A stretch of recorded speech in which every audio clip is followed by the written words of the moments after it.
baru tahun lalu, toh. Esther dah hidup bukan baru abad lalu, toh, tapi ribuan tahun lalu. Karena itu ada di cerita Perjanjian Lama. Artinya bagaimana kita akan mengangkat cerita ini, toh. Karena itu penting bagi kita yang pertama. Nah, di situ baik di sini sudah menghimbau bagaimana anak-anak harus diantar untuk belajar dulu memahami dan mengenal tokoh.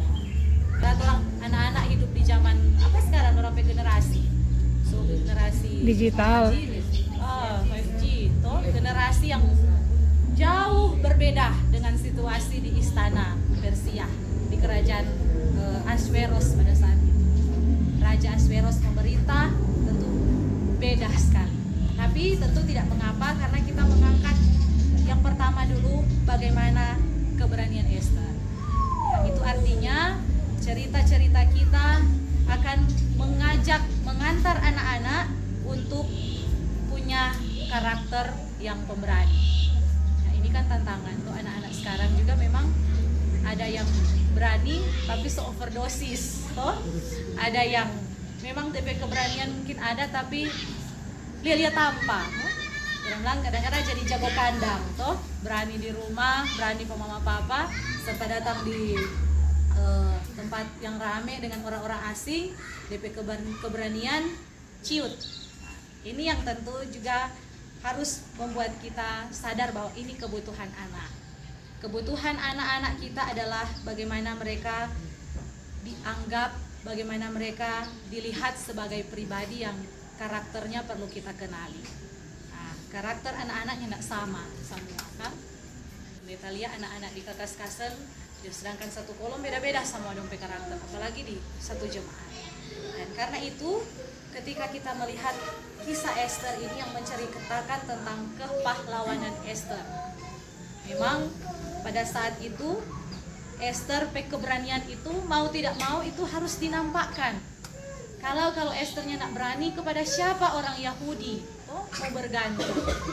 Kepada siapa orang mau menggantungkan nasib mereka yang so terancam mau dimusnahkan? Karena apa?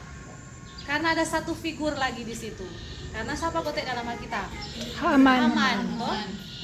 Hanya karena rasa tidak suka terhadap Mordekai, hanya karena Haman ini begitu sensi dengan perbuatan Mordekai yang tidak mau tunduk, mau hormat, mau menunjukkan rasa hormat seperti yang orang-orang pada waktu itu bekeng, orang tunduk, Haman. Dia tidak senang karena Mordekai perilaku atau Mordekai sifat, bagi dia itu sesuatu yang melecehkan DP kedudukan sebagai orang yang penting di istana Raja Asveros. Lalu kemudian kebencian ini membuat Haman merancangkan untuk memusnahkan seluruh bangsa Yahudi. Bukan cuma DP kebencian pas satu orang, tapi yang kena juga ternyata semua orang. Ini yang harus juga orang ajarkan kepada anak-anak kita. Jangan karena orang marah pas satu orang, yang kena imbas banyak orang, apalagi menimbulkan dendam, kebencian, kok ada niat jahat. Itu kan DP makna di situ terang ambil dari tokoh Haman. Jangan sampai anak-anak kita mungkin karena dorang maraju pa mama di rumah, maraju pa papa di rumah, kok yang kena imbas DP tamang-tamang sekolah, karena kadang-kadang apa peran Mordekai dalam kisah Esther ini, betapa Mordekai itu peduli terhadap bangsa ini, karena kepeduliannya ini dia bawa aspirasi bangsa Yahudi supaya mereka ditolong. Dia bawa kerinduan mereka ini sampai di istana, sampai Pak Esther. Paham bahwa dorang ini sebagai anak sekalipun, bagaimana dorang mau tunjukkan dorang merasa cinta terhadap bangsa.